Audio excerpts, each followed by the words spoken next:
ব্রাহ্মণবাড়িয়ায় committee গঠনের বিরোধে জের ধরে ব্রাহ্মণবাড়িয়া বৈষম্য বিরোধী ছাত্রদের দুই গ্রুপের সংঘর্ষ, আহত ৬ জন। ব্রাহ্মণবাড়িয়া কমিটি গঠনের বিরোধে জের ধরে বৈষম্য বিরোধী ছাত্র আন্দোলনের শিক্ষার্থীদের দুই পক্ষ সংঘর্ষে জড়িয়েছে। এতে কমপক্ষে ৬ জন আহত হয়। তাদের একজন ফয়সালের অবস্থা গুরুতর, তার মাথার ভিতরে হাড় ভেঙে গেছে বলে চিকিৎসকরা জানিয়েছেন। তাকে ঢাকায় প্রেরণ করা হয়েছে। শনিবার ২৩ নভেম্বর বিকেলে শহরে গভর্নমেন্ট মডেলস গার্লস হাই স্কুলে এই ঘটনা ঘটে। আহত অন্য ৫ জনের মধ্যে ৩ জন চিকিৎসা নিয়ে হাসপাতাল ত্যাগ করেন, বাকি ২ জনকে হাসপাতালে ভর্তি দেওয়া হলেও তারা হাসপাতালে ভর্তি হননি। পুলিশ জানায়, কমিটি করা নিয়ে তৌসিফ ও ফয়সালের পক্ষের মধ্যে এই সংঘর্ষ হয়েছে। প্রত্যক্ষদর্শী ও বৈষম্য বিরোধী ছাত্র আন্দোলনের শিক্ষার্থীদের সূত্রে জানা যায়, কমিটি গঠনের লক্ষ্যে কেন্দ্রীয় নির্দেশনার অংশ হিসেবে শনিবার বিকেলে শহরের গভর্নমেন্ট মডেল গার্লস হাই স্কুলের মাঠে একটি সভার আয়োজন করা হয়।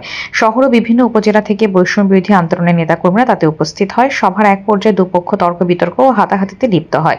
পরে সংঘর্ষে জড়ায়। এ সময় বেশ কয়েকজন আহত হয়। তাদের মধ্যে বোরহান ও ফয়সালকে ব্রাহ্মণবাড়িয়া জেনারেল হাসপাতালে নিয়ে আসা হয়। হাসপাতালের আবাসিক চিকিৎসক সুমন ভূঁইয়া জানান, ৬ জন আহত হাসপাতালে চিকিৎসা নিতে আসেন। এর মধ্যে ফয়সালের অবস্থা গুরুতর। সে মাথা, চোখ ও কপালে আঘাত পেয়েছে। সিটি স্ক্যানে মাথার হাড় ভাঙা দেখা গেছে, সে কারণে তাকে ঢাকায় প্রেরণ করা হয়েছে। এছাড়া আরো ২ জনকে হাসপাতালে ভর্তি দেওয়া হয়েছিল, তারা হাসপাতালে ভর্তি হননি। অন্য ৩ জন চিকিৎসা নিয়ে চলে গেছে। এ ব্যাপারে ব্রাহ্মণবাড়িয়া সদর মডেল থানা ভারপ্রাপ্ত কর্মকর্তা মোজাফফর হোসেন বলেন, কমিটি গঠনকে কেন্দ্র করে বৈষম্য বিরোধী ছাত্র আন্দোলনের দুই পক্ষের মধ্যে ঘটনা ঘটেছে। পুলিশ ঘটনাস্থলে পৌঁছে না গিয়ে তারা ঘটনাস্থল ত্যাগ করেন। আহতদেরকে ব্রাহ্মণবাড়িয়া জেনারেল হাসপাতালে চিকিৎসা দেওয়া হয়। এই ঘটনায় কোনো পক্ষই থানায় অভিযোগ দায়ের করেনি।